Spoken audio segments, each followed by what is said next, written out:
Hello everyone. How are you all beautiful people? Hope all of you are doing great, and yes, this is the next part of What If Naruto reborn as grandson of Madara. Will our main character get incarnated into Naruto universe with overpower bloodline by God? Now he will follow his own path and bring changes in the new anime world he find himself in. This the Anbu Arc. So without a delay let's start. Chapter 61, Medical Ninjutsu Training Part 1. Cough, cough. Hiruzen coughs to get our attention. Jiraiya, Tsunade, what are your plans after this mission? I will spend my days journeying around the world to visit many places. Oh. Minato, I have written a new novel, The Tale of the Utterly Gutsy Shinobi. You should check it out when you have free time.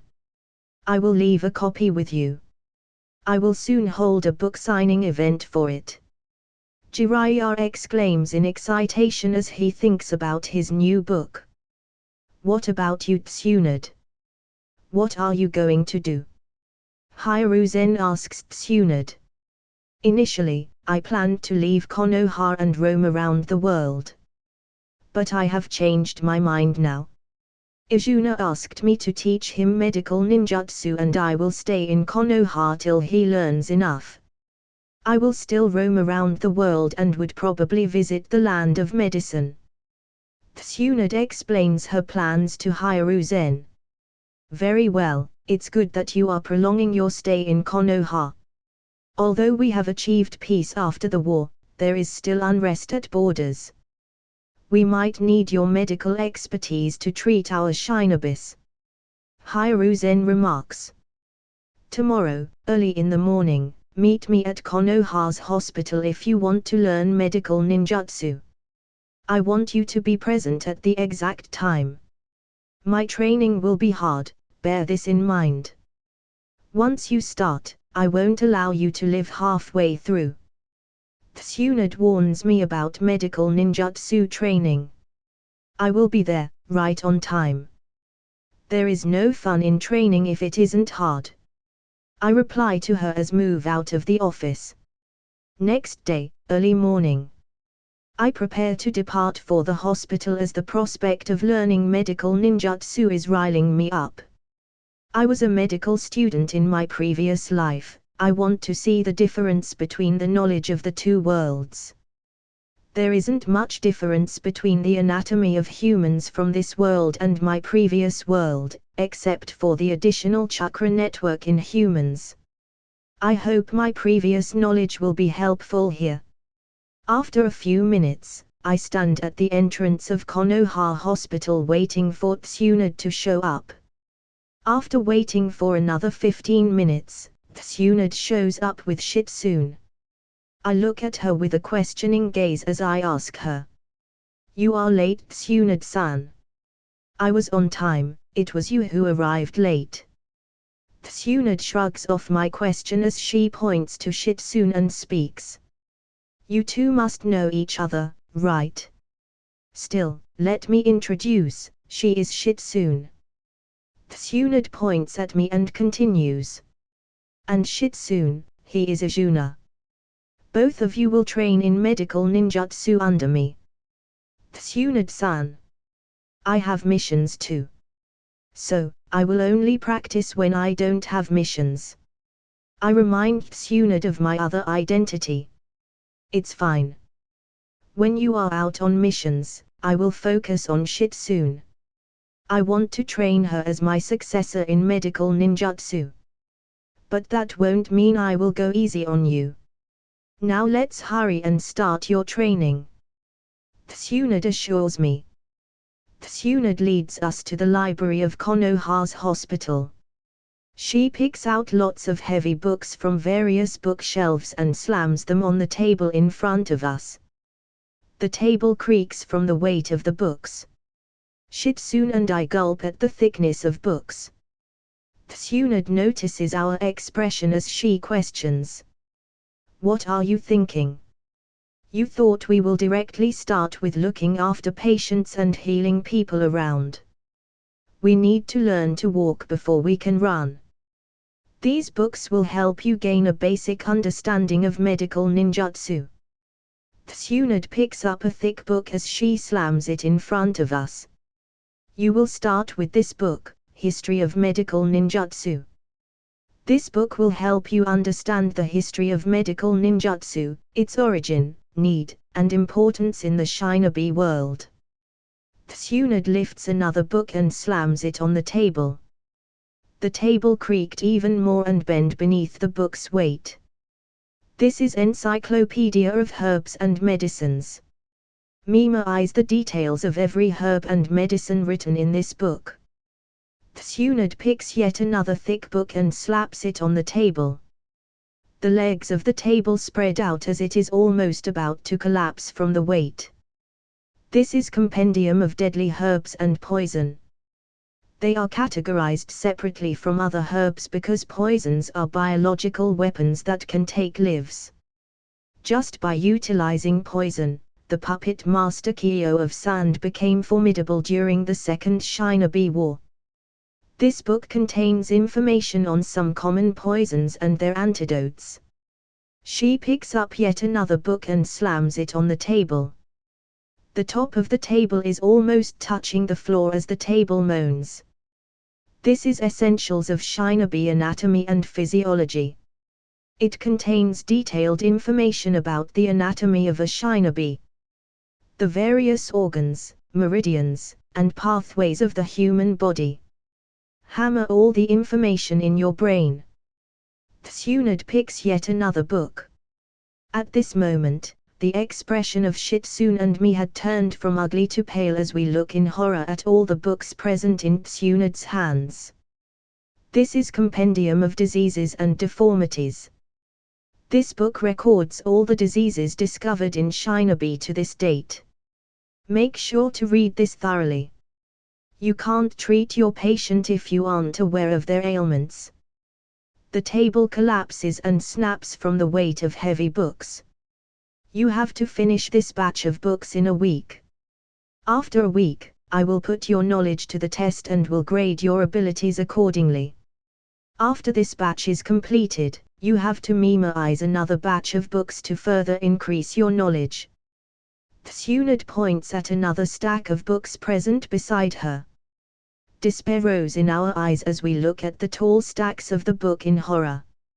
Shitsune and I gulp a mouthful of saliva as Shitsune questions. Tsunade-sama, after reading through these books, will we able to practice the medical ninjutsu? Tsunade looks at Shitsune and hesitates for a while before she answers. For now, just focus on memorizing these books. I will tell you about your next step after you have finished these books. I could feel that there is more to her words.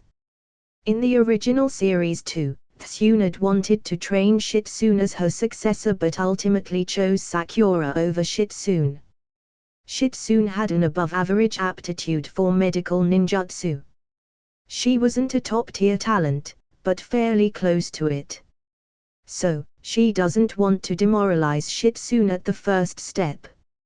I could understand her sentiment as I recall my previous hours of training of surgeries on dead bodies. That was a frustrating task to say, but that hard work ultimately led me to get my degree. Yes, Tsunade-san. Tsunade-sama. Both of us reply to Tsunade as we start to read the books. I picked up Essentials of Shinobi Anatomy and Physiology to read first. I wanted to know about the difference between Shinobi's and normal humans' body. After reading for a while, I can't figure out much of a difference between the two except the chakra system. The body of a shinobi is more durable than normal human.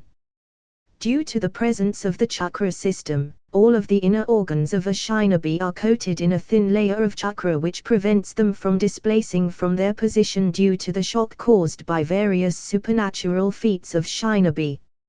I always wondered how shinobis prevents their mouth from being burned by fire when they use the fire jutsu. Today, I got my answer. I read the book on anatomy for 4 hours straight as I used my Sharingan to record the information as I flip through the pages. Whenever I notice something new and different, I would stop and analyze that information for a while. Tsunade would check on us from time to time. After another hour, I finished the entire book as I stood up and stretched my body. Tsunade and Shitsune were shocked to see me finish a book so quickly. "Kid, have you read and memorized the entire book?" Tsunade questions me. I nod to her as I point at my Sharingan. It was easy to memorize the details through the use of my Sharingan. You are free to ask me any question from the book. Tsunade questions me a few times and I answer them perfectly.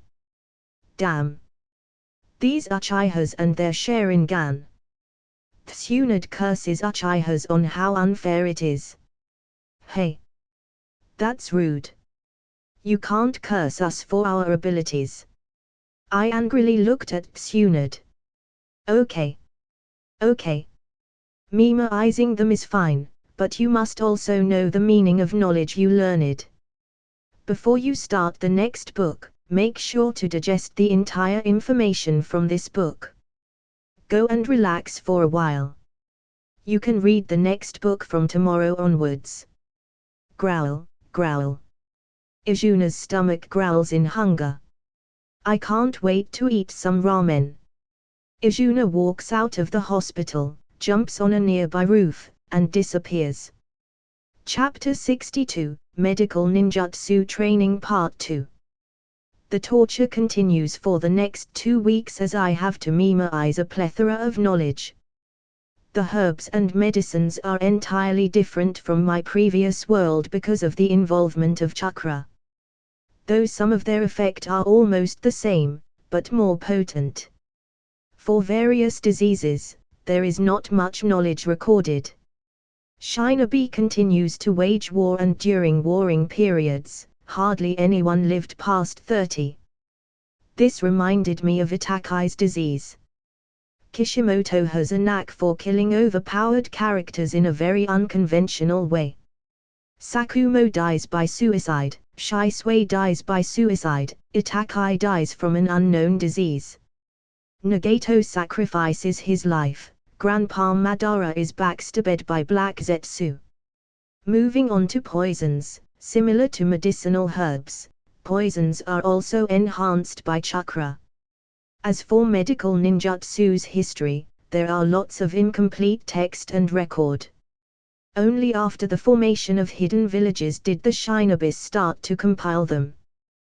There is still a lot of knowledge buried within the depths of various clans' record which they refuse to pass to others.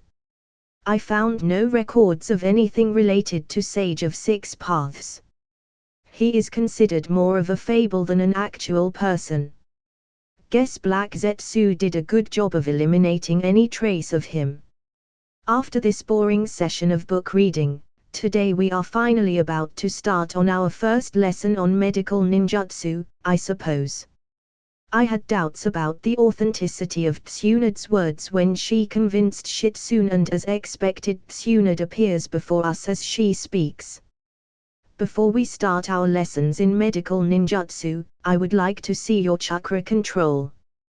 Tsunade placed jars in front of us. The jar has milk and coffee mixed within it. To test your chakra control, I would like you to separate milk and coffee in different layers. This is a simple test I came up with after pondering for a while. The faster and smoother you can do it, the better your chakra control is. She shakes the jars to further mix the milk and coffee. Now start. You have half an hour to separate the mixture. I have good chakra control. Beside my ninjutsu training, I practiced chakra control a lot. The situation turned even worse after the Sin Seal. I have to micromanage my chakra consumption in order not to trigger the seal. I infused chakra more than the necessary amount, the seal would start to suck me dry. So, my chakra control improved further from this handicap. I still miss those days when I could spam jutsus non-stop and dominate anyone with my power. Now, even throwing a lightning release Rasengan will trigger the seal and leave me dry. I should pay a visit to Uzumaki village sometime soon. Anyway, this test will be a breeze for me. I concentrate chakra in my hands as I redirect it inside the mixture. I start to fine control my chakra as it interacted with coffee and milk particles. Slowly, step by step, I separate them based on their densities as small layers of milk and coffee form. Tsunade looks at my mixture and nods. You are doing great, Izuna. Looks like your chakra control is quite good. Shitsune, milk, and coffee have different compositions. Try to separate them according to that. We can also apply this lesson to extract poison from the body. I separate milk and coffee in a few more seconds, and after a while, Shitsune also completes the process. Izuna, your chakra control is up to the standard of a medical nin. As for you, Shitsune, you need to train hard in your chakra control. You can still improve further. Tsunade remarks on our abilities. Next step is the healing technique. You have to gather chakra in your palms in the shape of an orb and move it over injured areas to accelerate healing. There is also an advanced form of this technique called mystical palm technique. Only a few medical nin can use this technique. Tsunade presents a dummy doll to both of us. This doll is made up of special materials. Whenever you apply healing jutsu on this doll, the material of the doll starts to expand. There is a small cut on this doll. Your task is to use the healing technique to close the split wound. Keep in mind, if you applied too much of the healing chakra, the doll will inflate and blow from over-expanding due to excessive chakra. Both Shitsune and I start to use the healing technique taught by Tsunade. It is quite easy for me as I copied the entire process with my Sharingan when Tsunade demonstrated the technique. I have also copied the advanced version Mystic Palm technique during the war, but I will improve step by step according to Tsunade's instructions. In a few minutes, I easily closed the tear and handed the doll to Tsunade. Tsunade checked the doll and nodded. You have a good aptitude for medical ninjutsu, too bad you are more of a combat-oriented shinobi. Your fighting skills are more useful than medical skills. After Shitsune completes the process, Tsunade moves to the next step. She hands over Sakura buds to both of us as he demonstrates the next step. During an emergency, you can save a wounded partner or friend, if you can skillfully apply chakra to their injuries. For this step, you need to bloom this Sakura bud with your chakra. So, I have to provide enough nutrition to the buds to make them bloom. Chakra is versatile as we can use it in several ways. I ponder over the nature of chakra energy as I start to apply chakra over Sakura buds. After a short while, the Sakura buds bloom with pink flowers as I present them to Tsunade. Tsunade is surprised to see my progress. She praises me. Your medical skills are quite good, Izuna-kun. It would be a waste to let them rot in combat. Why don't you become a combat medic? I shook my head and replied to her. Tsunade-san. I want to grow strong enough to not even allow my friends and family to get injured. I am learning medical ninjutsu to improve my chakra control and as a precautionary measure for emergencies. Tsunade sighs as she looks at Shitsune. Shitsune is struggling to bloom the bud as her expression is quite strained due to concentration.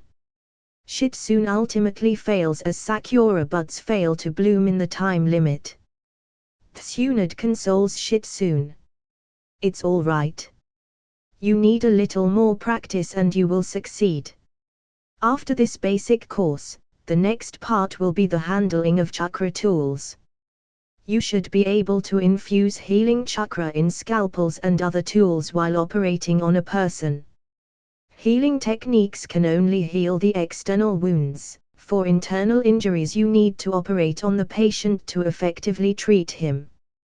We will start on that only after you completely master the basic course and effectively heal people in hospitals. Izuna, you are ready for treating external injuries of patients.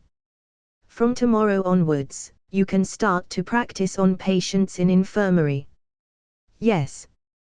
Tsunade-san. I spent the next month practicing medical ninjutsu under Tsunade's guidance. Tsunade was surprised to see my proficiency with medical equipment as I handled them like an expert. After just a week, I even completed a minor surgery which greatly shocked Tsunade. Kid. I really hope for you to practice medical ninjutsu. You can save countless lives during a battle. Tsunade tries to convince me again. If I have enough strength, then there would not be any need for battle. I can suppress my enemies with my strength alone, there will be no injuries or casualties. Such thoughts ran through the mind as I once again rejected her idea. Maybe I wasn't fated to be a doctor. The day I graduated from my master's and was free to practice, I lost my life on that very day. But still in my days as an intern, I saved plenty of people to earn enough karma to reincarnate in this world with some cheats. I suppose. I even demonstrated the mystic palm technique to Tsunade, much to her surprise. In just 2 months, I have mastered nearly all the medical ninjutsu courtesy of shadow clones. I have no interest in Tsunade's creation rebirth seal since I have a healing factor. Her technique is flawed. Creation technique doesn't repair the old cells, instead it hastens the creation of new cells through the cell division. A body's cells can only split and divide only a certain number of times. After it reaches the limit, the body doesn't create new cells anymore. This is the reason why Tsunade's actual appearance was much older than her age. This technique also shortens the lifespan of the user. Tsunade could live so long because of her Uzumaki heritage. Maybe in the future, I can perfect this technique and help Tsunade preserve her beauty. It is such a waste to let her turn into an old hag. Chapter 63, Top Secret Mission Part 1. Inside the Hokage office. Izuna and his team listen to the details of their latest mission as Minato and Hiruzen explains to them. Konoha has received a backup request from Takegakyo. According to the intel, the hidden waterfall village is under attack from a group of unknown shinobis. In this crisis, the village head Aizen of Takegakyo sent a request mission to Konoha. Since this mission involves conflict between nations after the Third Shinobi War, we can't deploy normal shinobi teams to handle the situation. It may cause unrest if they discover the involvement of Konoha. So, I am assigning this task to your team. Help Hidden Waterfall deal with the crisis. Hiruzen passes an intel scroll to our team leader. All of us flicker out of the Hokage office, but Hiruzen stops the captain. I have a task for you. Hidden Waterfall Village has a specialized liquid called Hero Water. It is produced once every 100 years and has some special properties. Try to negotiate with the village head for this water when you ask for compensation. All of us gather at the outskirts of Konoha as we march towards Takegakyo. Takegakyo is a hidden village in the land of waterfalls. It borders with the land of stone and land of fire as major nations. Takegakyo isn't a major hidden village, since it doesn't have an official Kage. But it survived previous wars and is still standing after 3 wars. The most notable shinobi of Takegakyo is Kakuzu, a missing nin who was ordered by the higher-ups of the village to assassinate first Hokage, Hashirama Senju. He failed to complete his mission and returned to the village only to face the harsh stigma and punishment on the failure of his insurmountable mission. Kakuzu came to hold a violent hatred Takegakyo and escaped from his imprisonment. Before he escaped, he violently massacred the elders of the village and plucked out their hearts. He fled the village, not before stealing one of the most prized kinjutsu of the village. After the First War, Takegakyo signed a peace treaty with Konoha, and since then it has been in a non-aggression pact with Konoha. I skimmed through the intel provided by our captain on Takegakyo. Not much detailed information is available regarding Takegakyo, as my clearance level is not enough. The flourishment of Takegakyo is credited to its high number of jounins. It has never been successfully invaded despite being surrounded by 4 other countries, a feat they are very proud of. I can't seem to recall much of the information of Takegakyo from anime. I only know about Kakuzu, since that guy was popular. Our journey lasts for an entire day as we reach the borders of Takegakyo. We reached near a very large tree, which easily dwarfs nearby trees. A large waterfall flows near the tree. We have reached the meeting spot assigned by Takegakyo as we wait for our guide.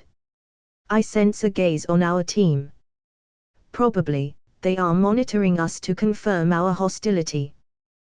The captain walks up to the tree, he takes out a whistle from his pocket and blows it. The whistle produces some inaudible sound. This is the signal given by Takegakyo to prove us as a friendly force. After waiting for a while, a team of Takegakyo jounins walks out from behind the tree. They have probably used a secret passageway to reach here. One of the jounin walks to over captain and stretches his hand. The captain passes a scroll to the Takegakyo jounin and waits for his response. The Takegakyo jounins read through the scroll and used some sort of seal to check its authenticity. After a while, he nods to us and leads us to the waterfall. The jounin makes some hand signs and touches the waterfall. The water screen shifts a little, and a large stone with some seals appears in front of us. The jounin makes some more hand signs and slaps his hand in the center of the seal. The boulder shakes as it moves from its position to reveal a passageway. One of the jounin walks inside the passage and the other signals us to move inside. Our team follows them inside, but all of us were on high alert for any suspicious activity. Some jounins stay behind as they make some hand signs and the boulder covers the entrance once again. It is for safety measures. We don't want any invaders to infiltrate our village. The jounin reassures us as we closely follow him. The entire passage is an underground cave system with many passages and dead ends just like a maze. If not for the Takegakyo jounin leading us, our team might get lost in the maze.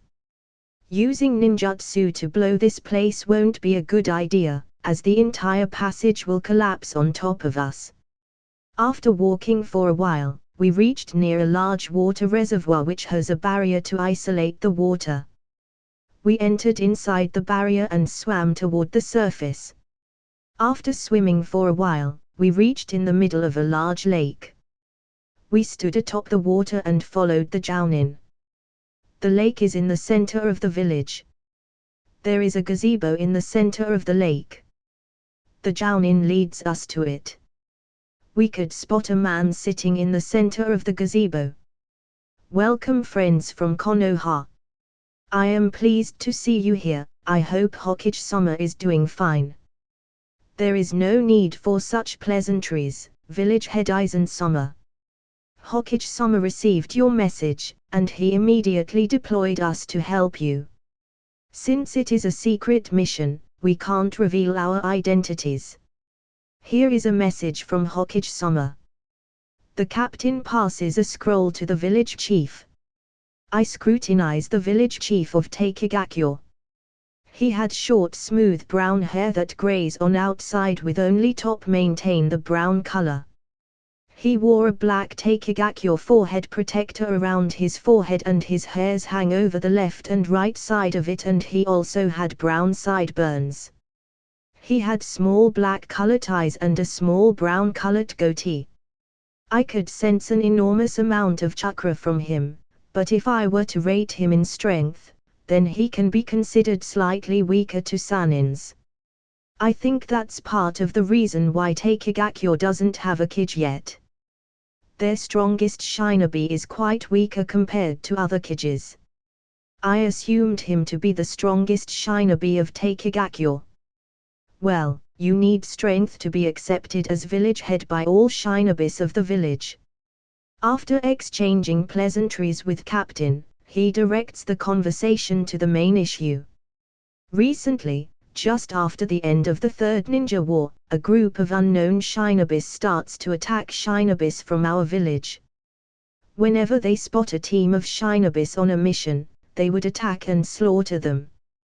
We sent a team to deal with them, but they were strong enough to repel our efforts. The situation escalated when they forced one of our genins to reveal the location of the village. Since then, they would frequently assault our village in the wake of night and would kill lots of innocent civilians.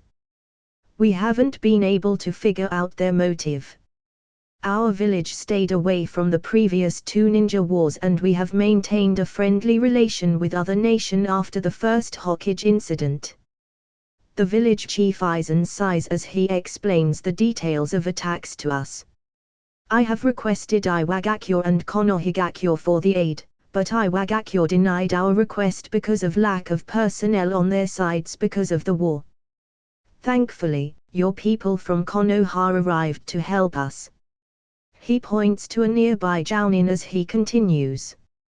Suion will help you with your lodgings, we will need your help during our night patrol. From the recent attack pattern of enemies, they are most likely to strike us today. Suion had long spiky hair, small dark eyes, and a goatee. He wore a dark blue jacket, grey pants, black shinobi sandals.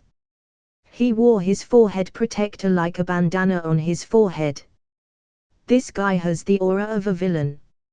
Somehow, this Suion guy gives me the vibes of a villain of some small arc. I ignore this feeling as I follow him to our lodgings. The village head has reserved quite a luxurious inn for us near a large waterfall. After we are settled in the inn, I explored the hidden waterfall village and I asked Captain for permission. As long as you don't break the protocol, you are free to do anything. However, keep your guard up in the village. I change my appearance using transformation jutsu and walks out of the inn to tour the village. The village had Southeast Asian aesthetics to it. I sightsee various places in the village as I enjoyed the local cuisines. It seems more like a holiday than a top secret mission to me. Chapter 64, 64. Top Secret Mission Part 2. Later at night. All of us gather at the outskirts of Hidden Waterfall Village as we hid ourselves. Village Chief Aizen also hid nearby with his jounin teams. We wait for enemies to attack the village. In the direction of 1 o'clock I sense some movement inside the lake as I warn my team with gestures. I am the only sensor in my team, so I am assigned to locate the enemies. I raise my guard as I patiently wait for enemies to appear. One by one, many shinobis cloaked in black clothes appears on the top of the lake. I count their numbers. There are nearly 100 shinobis on the lake's surface. That's a large group of people. They can almost form a small hidden village with these many shinobis. I try to speculate on their origin. One person who seems to be their leader makes some hand gestures to them. The shinobis disperse after their leader's orders. This is our chance. The village head Aizen orders his men as he jumps out from his hiding place to engage in combat with foreign shinobis.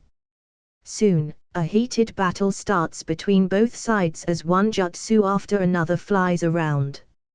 I lazily fight with a Jounin as I am interested in their origin.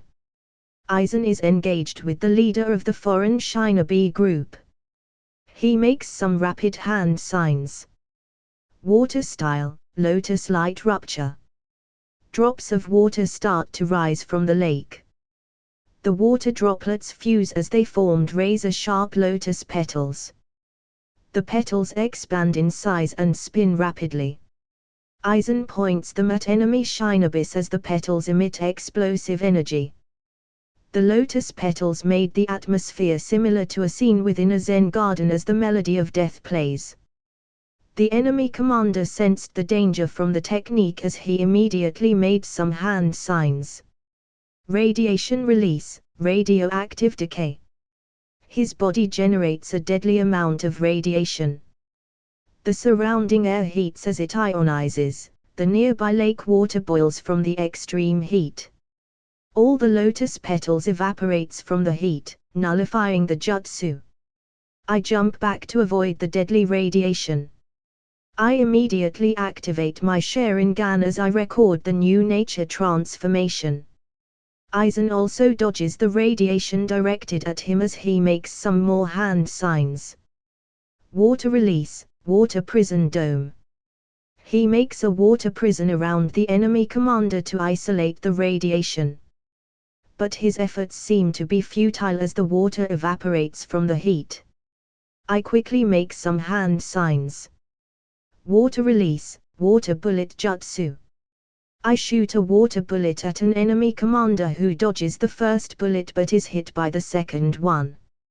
He is flung out of the lake and crashes onto the shore. Village chief and I will take care of the enemy commander, rest of you stop other enemies. Our team captain orders us. I engage with other enemy shinobis, but most of my attention is on the enemy commander. I have never seen such a weird nature transformation. I quickly checked the body of the enemy commander, and I got my answer. The nature transformation radiation release is a mix of fire release and yang release. He is using fire release to produce fire and empowering it with the yang release, which results in this deadly radiation. This seems pretty suicidal. He is compensating some yang chakra with his life energy. How desperate is this dude to blow Takegakyo? Does he have a backstory like every Naruto villain? I question myself. The area around enemy commander turned into a dead zone of radiation. The enemy commander makes some more hand signs. Radiation release, matter decay bomb. He spews out an enormous amount of green fire. The fire starts to condense into a dense ball as it pulsates. He launches the ball towards the village. Damn! He is targeting the village. If it hit the village, everyone inside will be toast. I curse him as I start to think of countermeasures. Village Chief Aizen makes some hand signs as he slams his hand on water. Summoning Jutsu, Ryorimru. A giant crimson, white catfish 6 times the size of a human appears in the water. Ryorimru transform to protect the village. Aizen commands the summon. Dragon God transformation. The fish turns into a giant golden dragon. The dragon swiftly moves in front of the radiation bomb. The dragon opens its mouth and fires an energy beam at the ball. Boom! This results in an explosion as the dragon is able to redirect the bomb towards a nearby hill. Boom!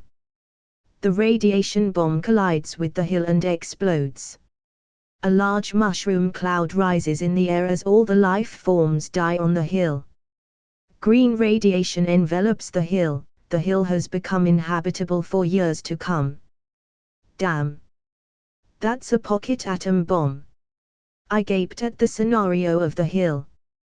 Tailed beast bombs will only detonate and explode, but this jutsu leaves behind deadly radiation as it after effect.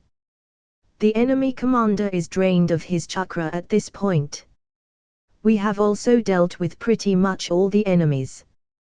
The skills of Anbu are a notch higher than regular jounins and our team is one of the elite. This outcome breaks the mind of the enemy commander. He frantically starts to shout. Why, this outcome must happen. 20 years, I spent 20 years to plan for my revenge. 20 years ago, my village was wiped by a shinobi from Takegakyo. At that time, we were engaged in a war against Konoha. The third Hokage launched a surprise attack and our village lost the war. When we returned to the village, death and devastation of our Torigakyo village welcomed us. We were a small village located in the land of birds who had a conflict with Konoha on some interests. What had those innocent villagers done to anybody to face such a grueling death where their hearts were ripped apart from their body? My wife, my daughter, and even my newborn son were slaughtered in that massacre. After investigating the perpetrator, the trails lead us to Takegakyo. Kakuzu of the Takegakyo slaughtered our entire village. From that day onwards, I decided to take revenge from Takegakyo. I spent the past 20 years of my life practicing the kinjutsu of my village, hoping to avenge my family. I can't fail now, no. I won't fail now. Ha ha. Ha ha. All of you must die with me. I will join my family in the afterlife together with the entire Takegakyo. The enemy commander laughs hysterically as he made some hand signs. I could see his life force draining at an extreme rate. His body inflates as deformation rose on his body. His body condensed into a small green sphere as it shines. Stop him. He is about to detonate himself with that radiation release. If he is successful in his jutsu, then the entire Takegakyo village will turn into a dead zone filled with radiation. I warn all the shinobis who are staring with wide eyes at the enemy ninja. Radiation release, nuclear detonation.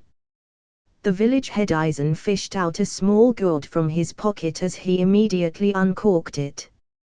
He gulps down the crystal clear water. So, that's the legendary hero water of Takegakyo, which made it known throughout the world. Most of the invaders attack the village for this water, but the village successfully repelled them. How ironic, they are facing an existential crisis because of revenge, not because of this water. I guess this dude is more desperate than others, part of the reason he succeeded in his invasion.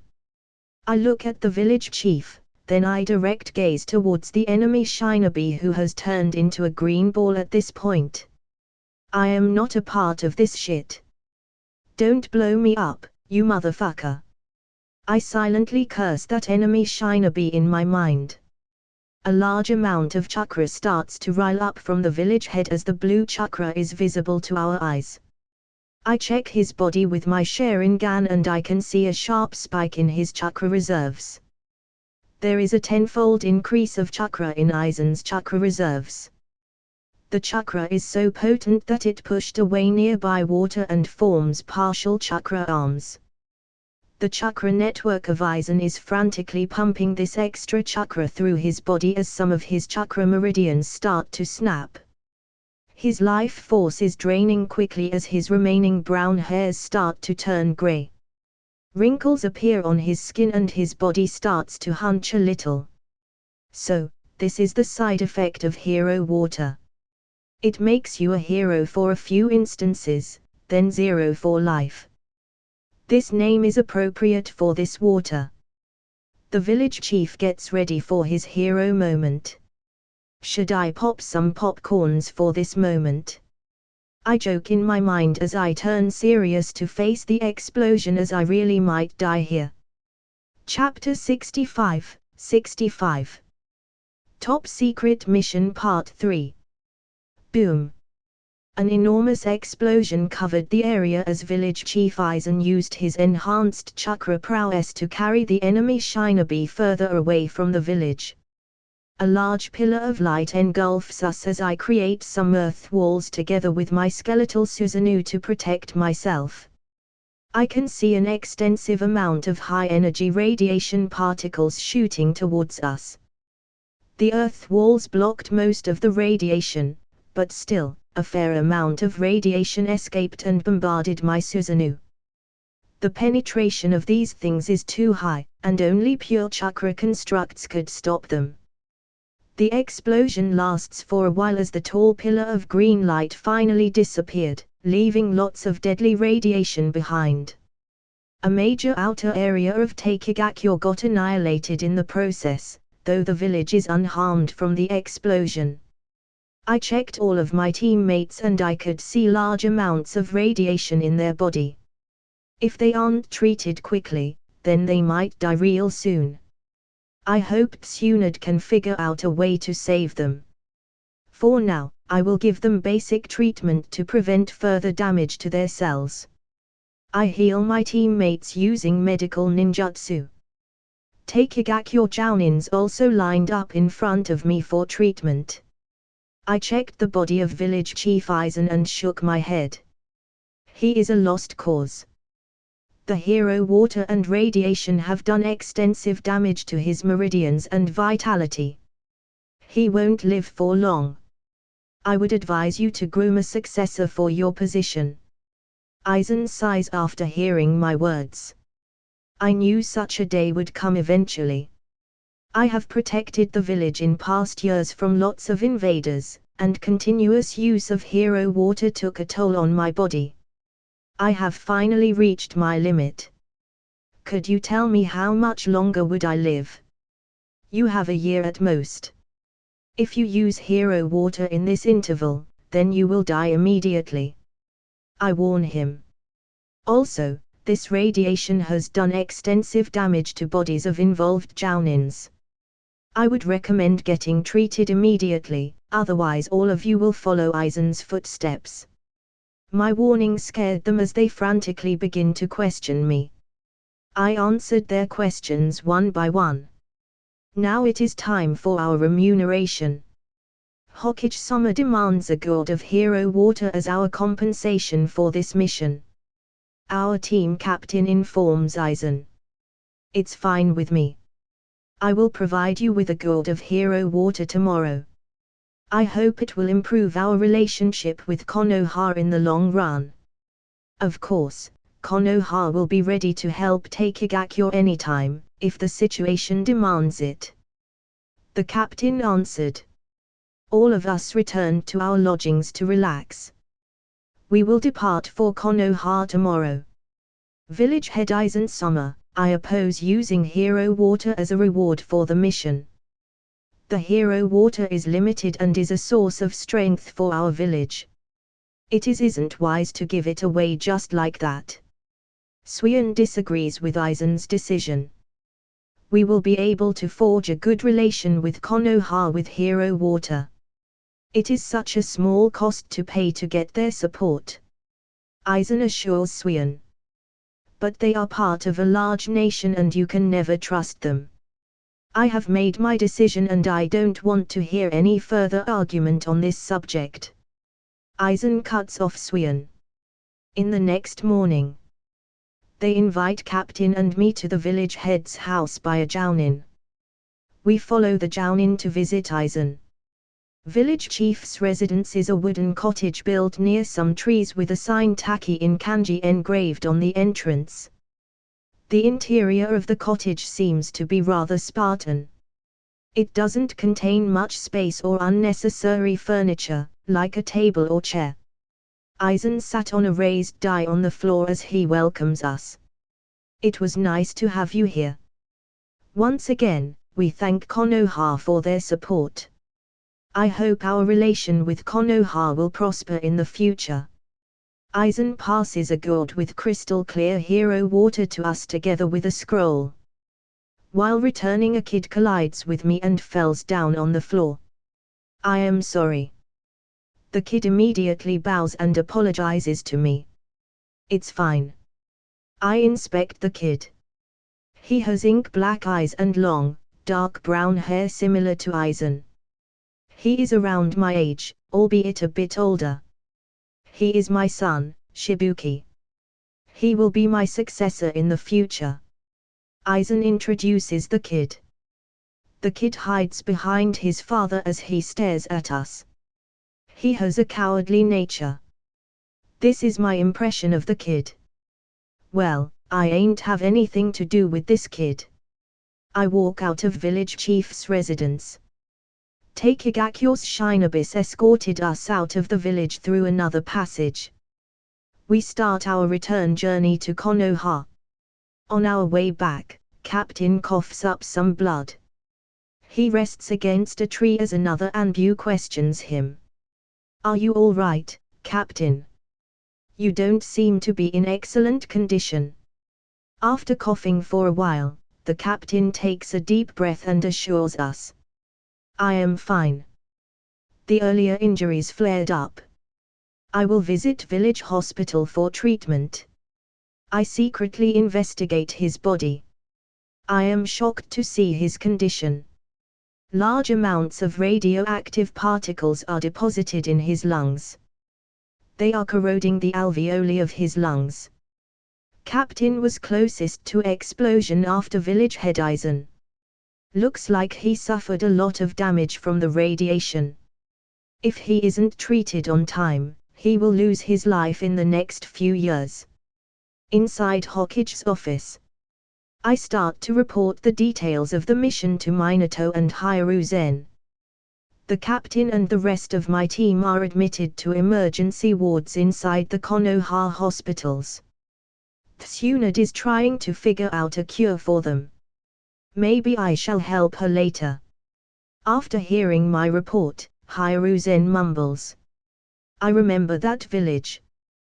20 years ago, our village was engaged in a war against them. They possessed a powerful kinjutsu capable of blowing an entire village. It is the same radiation release you mentioned earlier. Many small villages were struggling with the possession of remaining tailed beasts. They used this forbidden kinjutsu to annihilate another small village in the land of forests. Our village had to step in to prevent them from further devastating other small villages. We successfully repelled them, but the village suddenly disappeared in thin air. I never expected there to be survivors and the cause of their destruction to be a rogue ninja Kakuzu from Takegakyo. Anyway, I am quite surprised by your performance, Azuna. I would promote you to the rank of vice captain of Team Ro. I hope you continue to do well in the future. Honestly, I am surprised by this promotion. Now, I have a higher level of clearance and I can have access to more forbidden jutsu. I hope I can find something useful among them. I return to Uchiha compounds as it has been a while since I got some free time. The rest of my team excluding Kakashi are hospitalized. I can take a break and check Shisui's progress. After Azuna's departure, Hiruzen passes a scroll to Minato as he informs him. Recently a group of AME Shinobis formed a group called Akatsuki. This group was active during the Third Shinobi War, and they recruited lots of AME Shinobi during this time. We aren't sure about their motives, but I don't think Hanzo of the Salamander would like the idea of a separate organization residing within Amigakyo. I have left Root to take care of this matter. I hope Danzo won't disappoint me in this matter. I agree with your arrangements, Lord Third. But I would also like to receive intel regarding Akatsuki. I heard Jiraiya-sensei trained some orphans in Amigakyo during his stay. So, I am a little curious about the motives of this organization. Very well, I will talk with Danzo regarding this matter. How is the situation at borders? There isn't much improvement in the situation. Many shinobis from small nations are still invading our borders. My hands are full dealing with this situation. Minato looks at the large stack of paperwork and sighs. Lately, I have spent no time with Kushina. These are the duties of a Hokage. Paperwork is one of the major trouble, you will soon get used to it. Hiruzen advises Minato. Well, let me finish this stack of paperwork and I will return home. Inside Uchiha compounds. I visit Shisui's house, but he isn't present there. Aunt Fumiko informs me of Shisui's location. Shisui is training Itakai in Training Ground 3. You should meet with them. Recently, Shisui has been complaining a lot about you. Spend some time with them, your uncle Yagami is out on a mission. I enter Training Ground 3 and hide myself to monitor Shisui and Itakai. Thankfully, a certain pervert has stopped his peeking. Chapter 66. Training with Shisui and Itakai. I hid on a nearby tree as I eavesdropped on Shisui and Itakai. Big brother Shisui, can you teach me a jutsu? I have already unlocked my chakra and I am ready to train in ninjutsu. Father promised to teach me a jutsu, but soon after he went on a mission.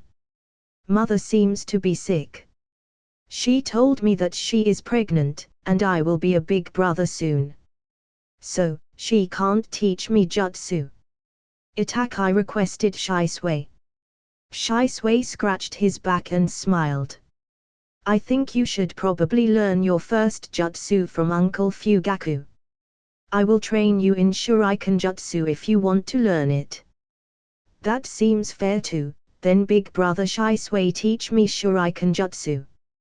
Itakai cheered up a little bit. Oh. Shisui is about to flex in front of Itakai. I am interested, it has been a while since I last saw Shisui's skills. I wonder how much he has improved with Shuriken Jutsu. Shisui puts many targets on nearby trees and rocks. He draws out a large number of kunais from his holster as he held them in his hand. He grips the tip of the kunais between his fingers and flicked his hand. The kunais vanishes as Shisui turns his palm over and shows them to Itakai. He flicks his hand again and kunais reappear in between his fingers. Oh! He learned some party tricks. Shisui throws all the kunais at target. All the kunais hits the bullseye, and Itakai is surprised to see it. Shisui grabs more kunais from his pocket and throws them randomly in the air. He draws out more kunais and hit the previous kunais to redirect their trajectory. All the kunais hits the bullseye. Itakai's eyes are shining at this point. After some practice, you will be able to do the same. Izunani-san is even better than me. I learned this trick from him. Oh. I would also like to get trained by Izunani-san, but he is always on his missions. Itakai complains. Oh. I guess I should give them a surprise then. It is time to test my new cool jutsu. Winds start to blow in the training ground as many particles start to gather in front of Shisui and Itakai. They are surprised to see this, and both of them raise their guards. All the particles start to combine as they form a humanoid apparition. A figure starts to form within the particles and they finally shatter like glass to reveal my figure. Ta-da! I appear in front of Shisui and Itakai as I wave my hands at them. They are shocked to see me as they stare with wide eyes at me for an entire minute. Their jaw is wide open as they gawk at me. Are you guys surprised at me? You guys missed me, right? So, here am I. I speak to them to hear their response, but they point at me with shaky hands. Did my new jutsu surprise them to this extent? Well, I got the idea of this jutsu from one of my favorite games from my previous life. So, I thought of putting it to use and created this new jutsu. Light style, transmat. Hey! Are you two listening? Answer me, boys. I try to calm them down. Are you really Izunani-san? You aren't a ghost, right? Shisui steps back and looks at me with wariness. Bonk. I bump my fist on Shisui's head as I angrily shout at him. I am your real Izunani-san. That was my new jutsu. It is rude of you, Shisui, to label me a ghost. So, you really are Izunani-san. It has been a while since I last saw you. Shisui smiles sheepishly. Izunani-san, what was that jutsu you used now? It is so cool, can you tell me about it? Itakai asks me in enthusiasm. That's a new jutsu I created, Itakai.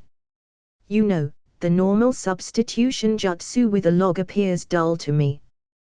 There is no creativity in that jutsu, so I replaced it with my brand new creation. Can you teach this jutsu to us? Shisui and Itakai ask me in unison. How to say it to you? But this jutsu is unique to me, I can't teach this jutsu to you. I burst their bubble of excitement. Shisui and Itakai dejectedly hang their neck. I try to appease them. Although, I can't teach it to you. You can create your own substitution jutsu. For example, you can use summons to create such an effect. Shisui, if I heard it right, you recently signed a summoning contract with crows. Uncle Yagami helped you with the summoning contract. Why don't you partner with crows to create your own substitution jutsu and a rival? You can teach that to Itakai. Also, if you successfully completed this jutsu, then I can promise to do one thing for you. How is it, do you like my idea? Shisui contemplates for a while before he nods to me. Okay. Nii-san, you must promise me. I will create this jutsu very quickly. Okay. I promise to you. Now, what are you guys doing here? I ask Shisui. Oh. I am just teaching some shuriken jutsu to Itakai. Nii-san, why don't you show your new shuriken jutsu technique for us? I have already mastered all the previous techniques and I even created a trick of my own. Shisui demonstrates his party trick technique as he flexes again. Now, it's time for me to flex. Okay. Watch carefully. I throw out many kunais randomly in the air. The kunai starts to fall down after reaching a certain height. I take out a shuriken from my holster and throws it towards a kunai. The shuriken collides with the kunai and deflects its trajectory. It then collides with another kunai and deflects its trajectory too. This continues for a while as shuriken continues to deflect all kunais. Finally, it hits the bullseye on one of the targets together with all other kunais. Shisui and Itakai are shocked by this development. Both of them start to clap as they praise me. That's too awesome, Izunani-san. Please teach this to us. I will teach this to both of you. But Itakai, you have to master basic techniques first, then only you can move to advanced stuff. Also, you need to unlock your Sharingan to predict their trajectory and aim accordingly. Once you get the hang of your Sharingan, you can repeat my feat without Sharingan just like me. It will become muscle memory for your body, and your normal perception will also increase. Shisui, I will teach this technique to you. Itakai, you can watch me and learn something from observation. I start to teach them the advanced techniques of shuriken jutsu. The training lasts for a while as the sun sets on the horizon. We decide to return to clan compounds as all of us walk together. Itakai, you are going to join the academy soon? I ask Itakai. Yes, Nii-san, I will apply for the academy after father return from his mission. It is going to be a new session by then. Itakai replies. Okay. Once you join the academy, I will teach you Shadow Clone Jutsu. You can send your clone to academy and train with Shisui using your real body. Itakai nods to me. Shisui starts to grumble. Nii-san, you used Shadow Clone to skip academy too. Now, you are teaching this bad habit to Itakai. Shisui, think about it. Academy is a waste of time for talents like Itakai. Academy is only meant for civilian kids to learn some jutsu and know more about ninja's life. We are from the Uchiha clan, and we have already learned this stuff in our clan. Besides, Itakai will send a shadow clone to the academy.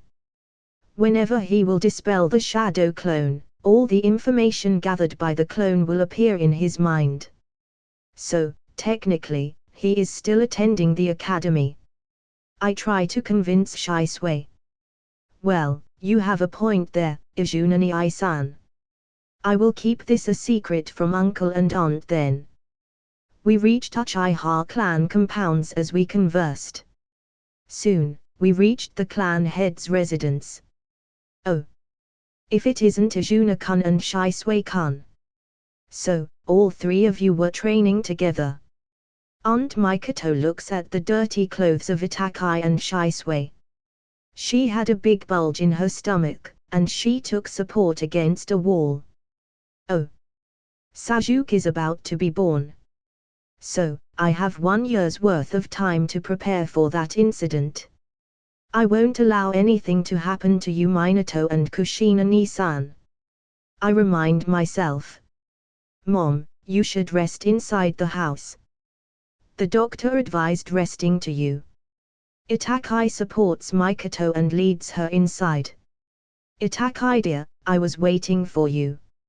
Izuna and Shisui, both of you come and join us. It has been a while since you visited us. Aunt Mikoto invites us inside the house, and we follow her. Chapter 67, 67. Journey to Land of Whirlpool Part 1. A month passed by, Sasuke is finally born. Fugaku threw a large party to celebrate the occasion. They invited nearly all clansmen and other clan heads to the party. I attended the party together with my family. Even Minato and Kushina got an invitation. Well, Minato is Hokage and Kushina seemed to be a close friend of Mikoto. Baby Sasuke looked way too cute. Itakai carried Sasuke in his arms and Sasuke giggles. Bro-con. Itakai is a bro-con. I remarked at their interactions. I have grown up from the stage of molestation by the frantic group of aunties and grandmas. Itakai can avoid this because of Sasuke. I won't allow Sasuke to turn into an emo again. Look at this cute child, some schemes of Danza or Obito can ruin him. I tickle Sasuke slightly on his cheeks. Sasuke grabbed my finger and giggle.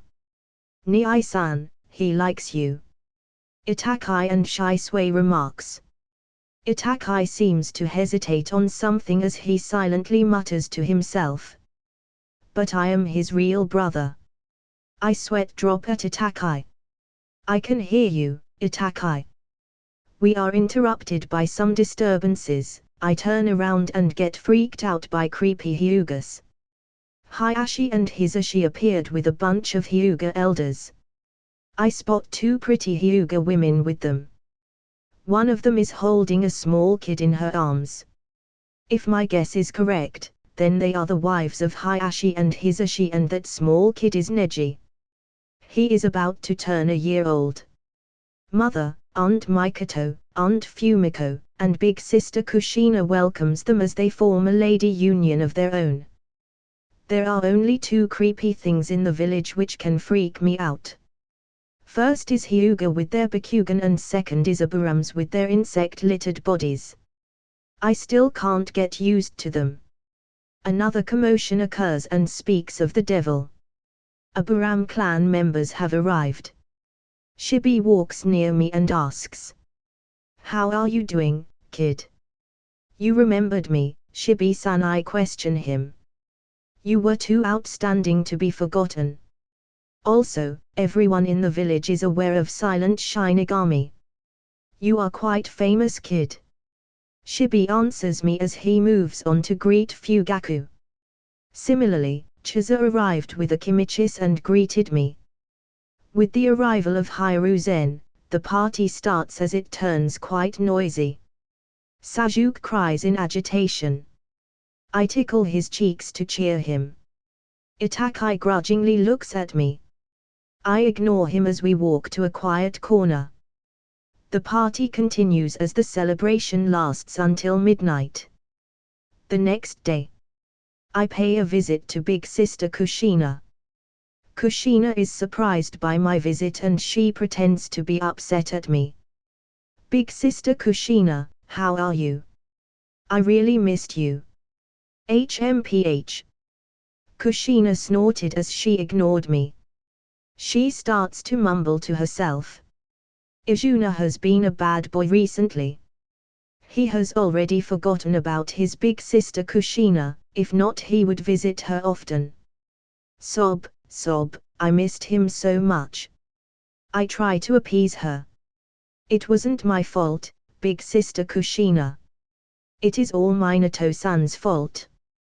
He has given me lots of missions recently.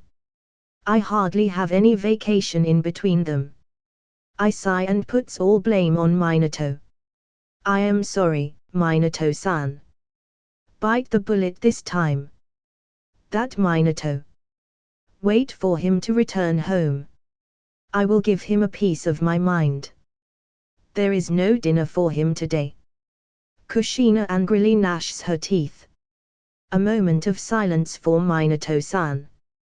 I close my eyes to pay my respects to Minato's poor soul. Anyway, Izuna-kun, what brought you here? You aren't here to just meet me, right? Kushina glares at me as she questions me threateningly. Have she figured out my lie? I have to act natural. What are you talking about, Kushina-ni-san? I just came here to pay a visit to you, since I was free. I try to convince her. She smiles at me and walks up to me. She grabs and twists my ear. Oh, it hurts, Kushina-ni-san. Give me a hug and I will consider it even. I grudgingly comply with her. She hugs me tightly and snuggles with me. You are the only person left after Obito and Rin's departure. Don't die too early. Kushina hugs me, a drop of tear falls from her eye. I just allow her to embrace me for a while to calm her down. I console her for a while. Okay. Izuna-kun, now tell me the real issue. Big Sister Kushina, I want to investigate the remains of Hidden Edi Village or Uzu Shogakure. I have a hunch that it involves many suspicious things with the Uzumaki clan's extinction. Also, I want to know more about Fuinjutsu as I have already reached the Grandmaster level in Fuinjutsu. I think there is much more to Fuinjutsu and I can still progress further. Kushina immediately congratulates me. Congratulations, Izuna-kun. It seems that your talent in Fuinjutsu is even higher than many direct descendants of our Uzumaki ancestor.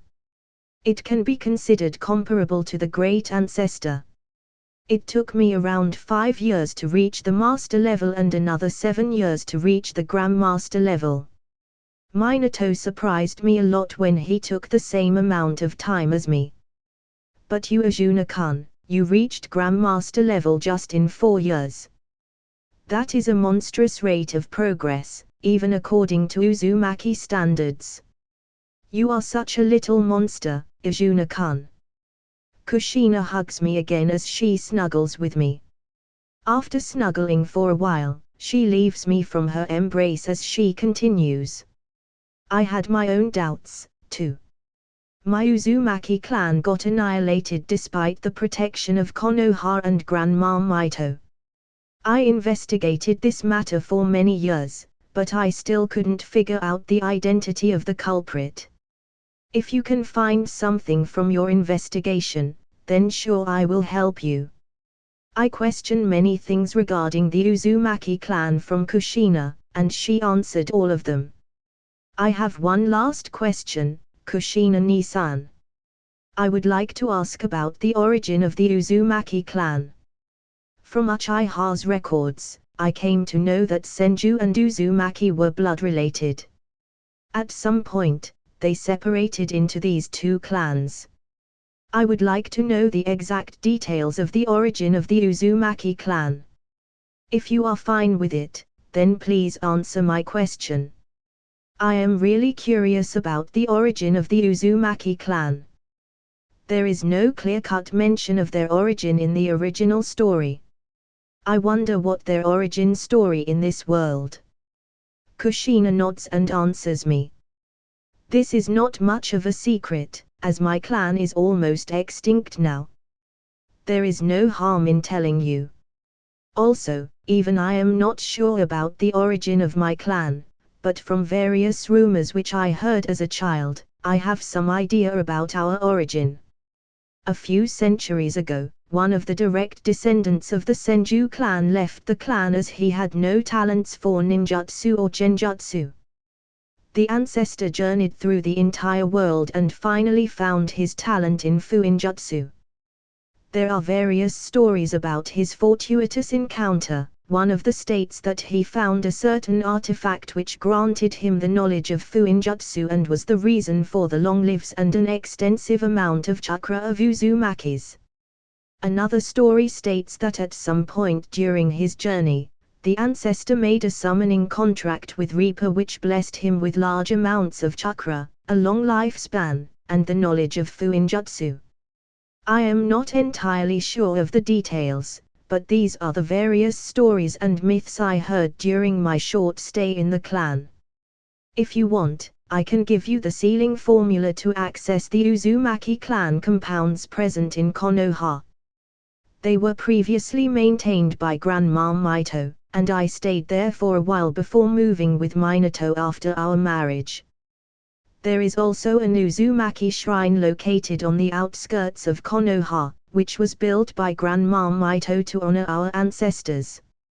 You can also pay a visit to it.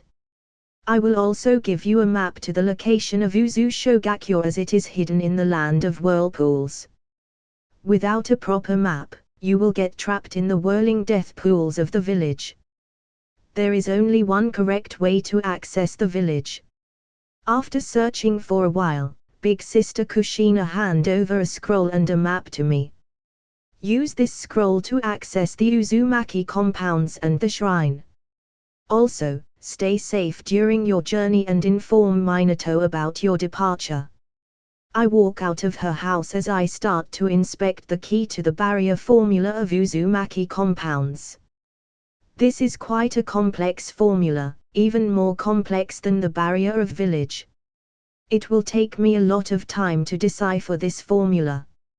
I guess Mito Uzumaki was at the pinnacle of Grandmaster level in fuinjutsu. I stow away the seal and map as I return home. Tomorrow, I will start my journey to Land of Whirlpool and hopefully, I can find a solution to the Sin Seal. Chapter 68, 68. Journey to Land of Whirlpool Part 2. I start my search from Uzumaki compounds. Using the seal given by Kushina, I easily bypass the barrier and start to fumble around the compounds to search for any clues. My search is futile, even after 2 hours of a thorough search. I was about to give up and return when my gaze fell on a small shrine similar to the outer shrine. I ransacked the shrine and found an Oni mask inside it. I inspect the mask to find any seals or as such. Soon, I spot a complex sealing formula near the forehead. It is very intricately designed and is hard to notice. This is a summoning formula. After careful examination, I conclude that this is the summoning mask for dead demon consuming seal. Strange, very strange. So, there were 2 such masks, the other being located in the outer shrine. Perhaps this one got destroyed during the Pain invasion and Orochimaru wasn't aware of it. Also, Uzumaki would have kept some kind of replica with themselves. Only after inspecting both of them could I figure out the original mask. I pocket the mask and move out of the Uzumaki compounds to the outside of Konoha. Soon, I reach on the outskirts of Konoha in front of Uzumaki clan's shrine or Uzumaki clan's no mask hall. There is a giant replica of the clan's symbol at the entrance of the shrine. There is another powerful barrier protecting the shrine. Strange, there shouldn't be a barrier here. Orochimaru and the rest of the Taka team easily trespassed the shrine. Maybe, over time, the barrier got destroyed. The seal given by Kushina allowed me to enter inside the shrine. Within the temple at the center is a podium of sorts where several Oni masks hung beneath 3 connected symbols of the clan, under all of which are ornate, black flames. I start to inspect these masks one by one to check for any secret. But all of them were just porcelain masks, and only one was real. I pick up the real one and compare it with the previous mask. There is no difference between them. Both of them are made from the same material and at the same time. I wonder why the Uzumaki clan placed a dangerous object as this mask on the outskirts of Konoha. Then again, not many people are insane to allow Shinigami to possess them and then slice themselves to release sealed souls. I pocket this mask as well. I will return you to your position after my journey is over. I flicker towards Hokage office to inform Minato about my departure. Minato-san, I will be out of Konoha for a while. I have planned to visit Uzu Shogakure to investigate the remains of the Uzumaki clan for clues regarding their extinction. Also, I would like to further improve my Fuinjutsu skills. Maybe the abode of the Uzumaki clan could provide me with some inspirations. Minato nods to me and replies. Kushina informed me about this. I am surprised you reached the Grandmaster level in Fuinjutsu so quickly. Your talent in space-time ninjutsu is higher than mine and even your nature transformation skills. Sigh. Really, Izuna-kun? Your team is still undergoing treatment from the previous mission. Tsunade-san has figured out a way to treat them. But the damage has already been done. She can only prevent further harm to their body.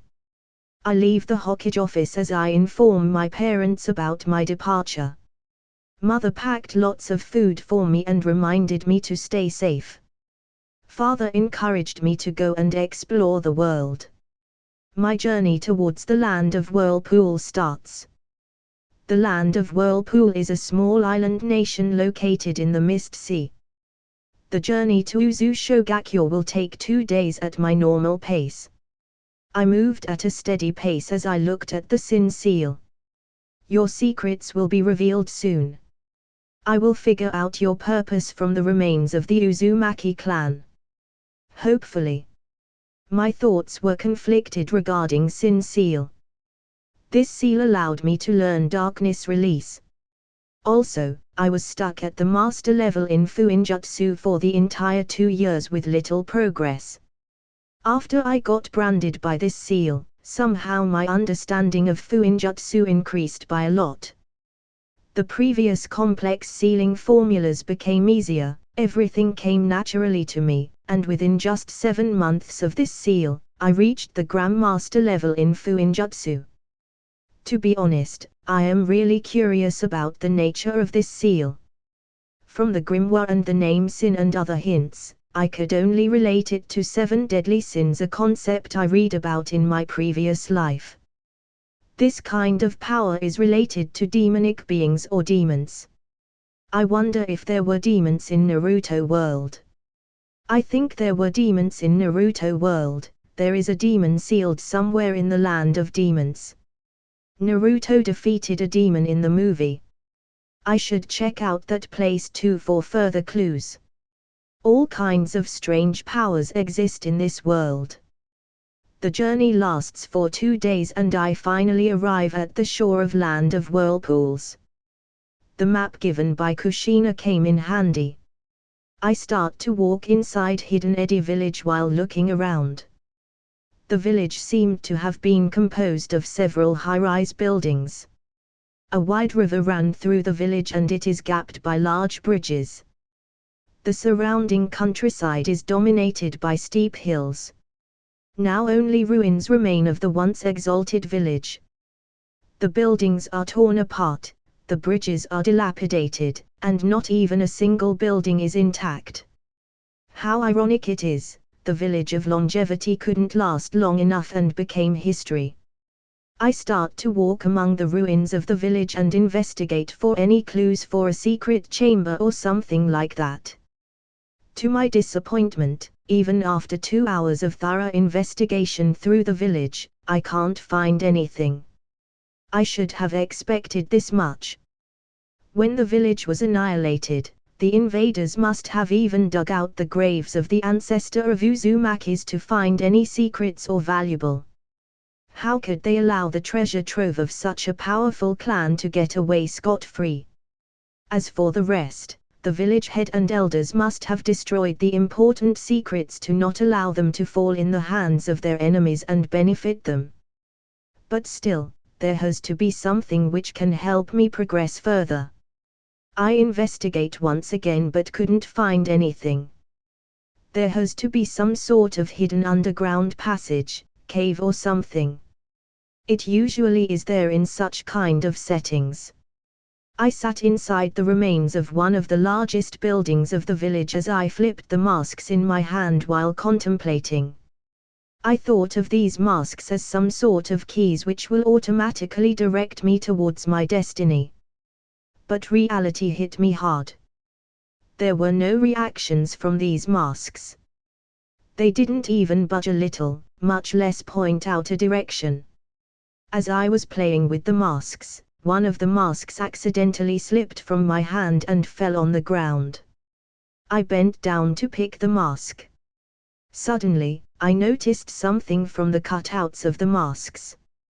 There are various tiny fuinjutsu seals placed all around the floor. The eye gaps of the mask magnified them in my vision.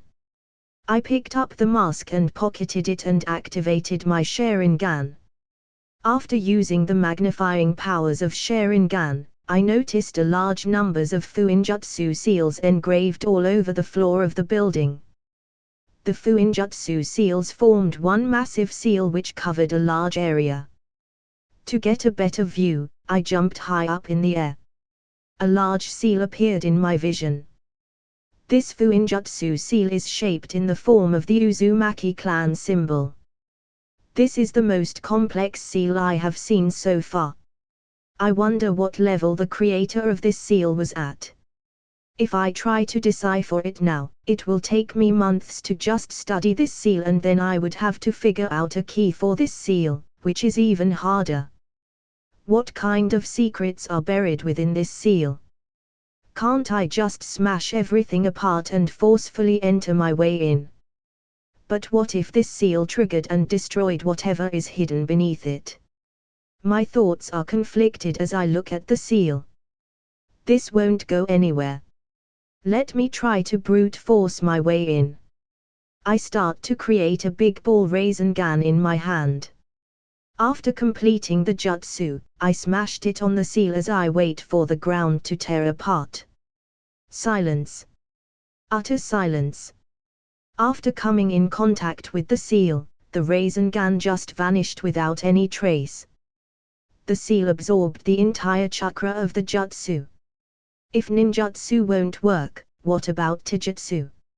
8 inner gates, first gate, second gate, third gate, gate of life. Open. I activated 3 out of 8 gates. This is my limit for now. I have only mastered 3 gates in a year. My body can't handle the burden of the rest of the gates even with Hashirama cells, and I don't like the masochistic feeling of continuous pain and healing. I jump in the air to build some momentum for my attack as I rotate in midair. Leaf Hurricane. I smash my feet on the floor. Crack. Chapter 69, 69. A Strange Seal Part 1. Crack. Sound of something cracking echoed in the surrounding. Did I successfully break the floor? An instant later, a sharp pain ran across my leg all the way to my brain. Fuck. I broke my leg. I immediately sat on the ground and inspect my leg with X-ray. I broke the bone near my ankle from the impact. The bone connects as my healing factor kicked in. After a few seconds, it returned to normal. I stood up and checked the point of impact on the floor. There is no trace of any damage to the floor. It is still intact and appears brand new. Fuck. What kind of material is this? It is so hard. Let me try again, this time with my Susanoo. I created my Susanoo. A large humanoid skeletal construct of chakra surrounded me. I clenched my fists tightly, and the Susanoo followed my lead. Bang! I smashed the fist of Susanoo on the seal. A large amount of dust and debris rose from the impact. The dust settles to reveal the seal. There is a slight dent on the floor. Some strange chakra leaks from the ground and starts to fix the dent. Within a few seconds, the floor returns to normal with no sign of any prior damage. It even has a restoring seal within the mix. How will I decipher this seal? Something clicked in my mind. I ransacked my storage scroll and fished out a vial with some blood inside it. This vial contains the blood of Sister Kushina. She gave it to me while teaching some blood-related fuinjutsu seals. I carefully took out a drop of her blood and placed it on top of the seal. Now, I have to wait for some sort of mechanism to trigger which can detect the blood of Uzumaki's and open the passage for me. 15 minutes passed by and there is no reaction from the seal. Seriously, how the fuck? I decipher this fucking seal. Shouldn't the seal open with the blood of an Uzumaki descendant? Kushina Nisan is an Uzumaki princess at that, but there is no response from the seal. I have tried every possible way to decipher this seal, but I failed constantly. My hopes start to crumble and I almost gave up on this seal. I take out those Oni masks once again to see any reaction from them. I even peeked through the eye holes of the masks to examine the seal. But it only ends in failure. Damn. I have wasted my time on this trip to the land of Whirlpool. After I grow stronger, I will return to break this damn seal. The mask accidentally slips from my hand and fell towards the floor. This mask is quite sturdy, it won't break from these minor falls. The mask fell on the floor and shattered into many small pieces after the impact with the hard floor. What? How is this possible? That's a Shinigami summon mask. How it turned so fragile suddenly. The remaining words left stuck in my throat as I stare at the remains of the mask with wide eyes. The strange chakra from the ground seeps out again and coats all pieces of mask in it. The chakra pulls the pieces and arranges them in a certain pattern. After a while, the strange chakra settles down. So, that's the real purpose of this mask. This is the reason these masks were placed inside Konoha. Uzumaki clan preserved their heritage by hiding the keys inside the Konoha in form of masks. How smart of them. Let me take a look at their heritage. In the future, I will bring Kushina and Naruto to take a look at this. Naruto never inherited his Uzumaki heritage. There is so much potential in fuinjutsu. Naruto had Uzumaki bloodline, He should have a decent talent for sealing. I take out the other Oni mask and throw it on the ground. The Oni mask shatter and complete the key. The seal lights up and activates. The ground rumbled as the seal opens in a spiraling matter similar to the seal to reveal staircases. I activate my Sharingan and carefully walk inside the passage using stairs. There can be many Fuinjutsu traps within the passage, and I don't want to accidentally trigger them and blow up myself. After descending the stairs, I face 4 different passages leading to different locations. Such tricks are old game. Shadow Clone Jutsu. I make 4 shadow clones and send them to respective passages. After a few minutes, some information enters my brain as 3 of my clones are dissipated. They are destroyed by some traps laid within the tunnel. I continue along the safe path and reach yet another hallway with 4 different passages. Ah, shit. Here we go again. I make another 4 shadow clones and continue along the next safe passage. Finally, I reach the end of the passage and enter a hall. There are various shelves with many scrolls, weapons, and other strange items laid on these shelves. Without hesitation, I move towards scrolls. I activate my Sharingan to scan for traps. After ensuring the absence of traps, I start to read these scrolls. Holy shit! So many powerful A rank and S rank seals. This is a treasure trove, the real inheritance of Uzumaki clan. I frantically start to copy these jutsus in my memory using my Sharingan. After 5 hours of study, I sit in the center of the room as I start to digest a large amount of information. A large grin appears on my face as I can feel a rapid improvement in my expertise in Fuinjutsu. These complex seals appear simplified in my mind as I decipher and learn them one by one. Another 10 hours pass and I have finally digested and learned the entire list of seals. Now, I only need to practice them. I will make a copy of them and give them to Minato and Kushina. It will increase their chance of survival in case something happens to me. I notice another scroll encased within a glass. That must be another powerful Fuinjutsu technique. Maybe the most powerful among them. I try to touch the glass, but my senses warn me of danger. I inspect the glass carefully and I find a bloodline seal on the glass. I drop another drop of Kushina's blood on the seal. The seal starts to glow brightly, and the glass panel separates in half to reveal the scroll. I carefully pick the scroll while on guard against any trap. I open the scroll and start to read it. I am surprised by the contents of this scroll. This is the hidden technique of Uzumaki clan passed through their bloodlines. Adamantine sealing chains. One of the most powerful sealing techniques of the Uzumaki clan, capable of sealing even a tailed beast with its power. This is a good grab. I should memorize this technique and practice it. Read the scroll, and the technique seems very familiar to me. Isn't it similar to my corrosion chains technique?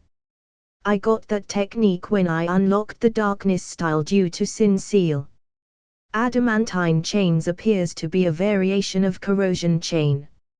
Are they somehow related? I carefully inspect the jutsu formula of adamantine chains and it appears more and more similar to corrosion chains. Is this a coincidence? After memorizing this hidden technique, I place the seal back in the glass panel. The panel closes on its own and seals the scroll again. So far, I haven't managed to find any clue regarding Sin Seal, but I had harvested plenty of powerful sealing techniques to compensate for that. Now, let's choose a suitable weapon. My previous weapons keep on degrading due to my potent chakra. I search among various weird weapons and finally select a blade and a scythe. I search around to look for any other useful things. I accidentally press a lever and trigger a mechanism. I infuse lightning chakra in my new blade and get ready to face the enemy. In the center of the room, the spiral Uzumaki symbol opens up and a pedestal starts to rise from the ground. There are various adamantine chains wrapped around the pedestal. The sin seal on my hand starts to heat up. I feel a strong attraction towards the pedestal. The grimoire of sin appears on its own. I catch the grimoire to inspect the abnormality.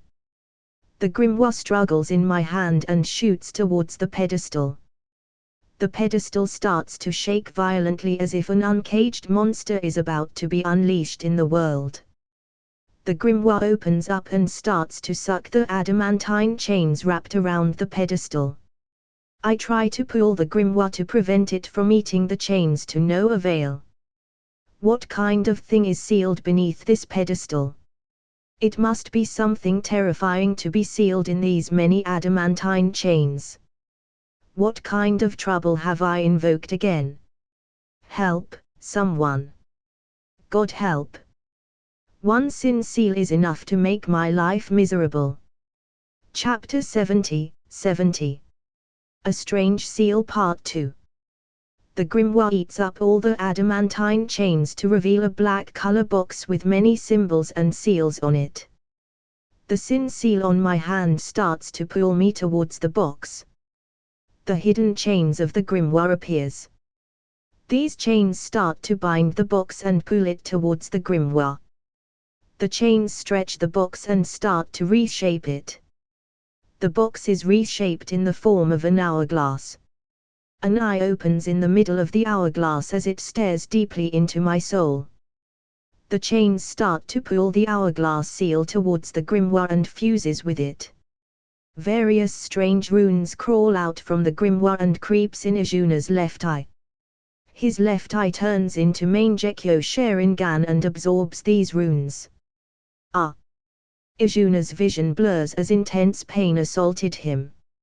Lots of unknown information is forcefully injected in Izuna's mind.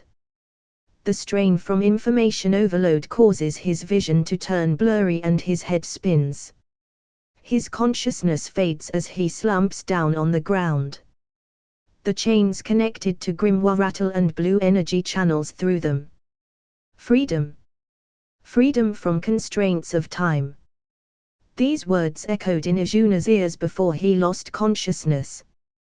His body rises from the ground and passes through the roof as he floats on top of the large Uzumaki seal. A large pillar of blue energy rises from the grimoire. The large pillar of light shoots in the sky and pierces through it. It passes through a spatial opening in the sky and disappears. The grimoire closes and the new seal attaches itself into one of the left slots on the grimoire. Another 5 slots are still empty. The grimoire disappears and various totems and runes on Izuna's body retract. In the vast void, a blue beam of energy travels through the plane while drilling a hole through some sort of barrier as it enters inside a dimension. The beam enters inside the dimension and travels towards a massive pillar of unknown size and strikes it. The pillar lights up in blue light and various chains appear around the pillar.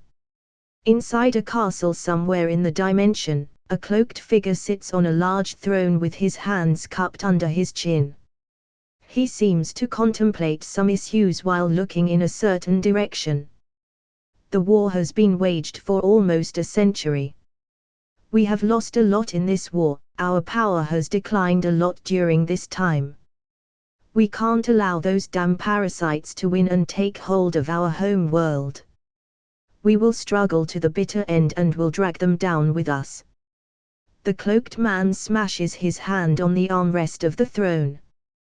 The throne is crushed from the impact of his attack. The entire castle shakes and collapses. Ignoring all of this commotion, the cloaked man looks intently at a ring in his hand. The ring in his hand is shining brightly with blue light. It has appeared. It has finally appeared. Summon XXXX. The cloaked figure bellows loudly. A short while later another purple-cloaked man appears in front of the person sitting on the throne. It has finally reappeared. The grimoire of sin has finally appeared once again. I can feel its presence. You are the most suitable candidate to retrieve it back. 80 years ago, in that deadly fight, we lost our most powerful warrior, and we lost the most prized possession of our race in spatial fractures. We could not sense the presence of the grimoire until now. The cloaked man clutches the ring in his right finger tightly. I have detected the presence of grimoire of sin in one of the lower dimensions. Your task is to retrieve the grimoire back to our clan at any cost. With the help of the grimoire, we can easily turn the tides of war and score a victory against those parasites. Now, return to clan only when you have successfully completed the mission. Failure isn't an option in this mission. Yes, my lord. I won't disappoint you. The purple-cloaked man bows and salutes in one of his knees as he reassures the cloaked man. He stands up and disappears from the ruined castle. The cloaked man returns to contemplation as the castle returns to its previous form. We have a chance now. By utilizing the power of this artifact, we can repel the enemy forces once again. We weren't the only ones who lost their powerful warrior in the previous battle. It was an equal exchange, and with the grimoire back in our hand, we will have an edge against those parasites. I despise their existence from the very core of my existence. The purple-cloaked man leaves the castle and arrives before the large pillar present in the middle of the dimension. There is a large spatial rift above the pillar. Violent space turbulences occur inside the spatial rift. The purple-cloaked man touches the large pillar and tries to sense the remains of energy from the large pillar. Found you. The purple-cloaked man floats in the air and reaches the entrance of the spatial rift.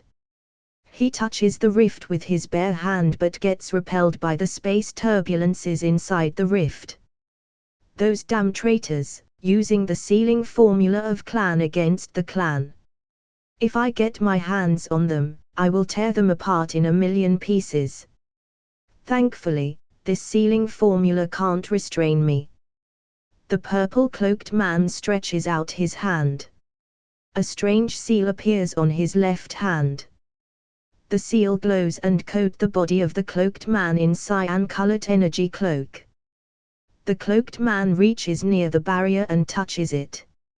His hand passes through the barrier, following which he easily crosses across the barrier. Now, time to retrieve the grimoire. I can't delay any further for the sake of the clan. The cloaked man travels through the void. His destination the Shinobi world. Ugh. My head hurts like hell. Izuna wakes up and clutches his head tightly. Slowly, as the pain subsides, he looks around. He is present inside a completely white space. So, I am inside my mindscape.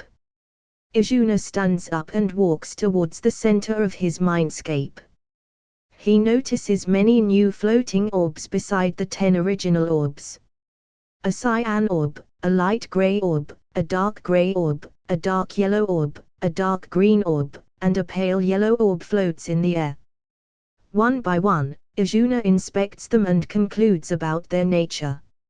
So they are radiation release, shock release, storm release, swift release, wood release, and black lightning respectively. Then what new powers have I gained again to abruptly enter my mindscape after that second seal? Izuna inspects the room closely to search for any changes. After a while of inspection, he notices a large blue black hole hovering near the space black hole. He tries to urge the black hole to move towards him. But the black hole doesn't budge from its position. Giving up on his futile attempts, Izuna walks towards the blue black hole to inspect it closely. He tries to touch the black hole but is violently repelled by the black hole. His main Gekyo Sharingan activates on its own, and the ability of his left eye activates. Everything slows down for him. His body is suspended in midair as he stares at the blue black hole. I see. This makes sense. Izuna deactivates his main Gekyo Sharingan and sits down in his mindscape and compiles the recent information which popped up in his brain. An unknown amount of time passed. Izuna opens his eyes, his main Gekyo Sharingan activates on its own. I have gained a lot from this trip. It's time to return to Konoha. Thankfully, I can just teleport to the village by using the Flying Thunder God Jutsu. My understanding of space-time increased a lot during this trip and I can reach the next level of Fuinjutsu at any time. I have to test my new abilities. The Nine Tails attack will happen soon in the future. That will be the perfect opportunity to test my powers. Izuna teleports to the outskirts of Konoha, near the Uzumaki Shrine. He had already collected the Oni masks from the Uzumaki seal. Let me return one of the masks to the shrine. Izuna appears on the outskirts of Konoha. He is welcomed by a large-tailed beast bomb right in front of him. Nani? Wasting no moment, Izuna immediately activates his main Gekyo Sharingan. So that's it guys, hope you like the video. Like, share and subscribe the channel for more such videos and tell me in the comment section if you have any questions or recommendation about the new What If series you guys wants to listen. Peace.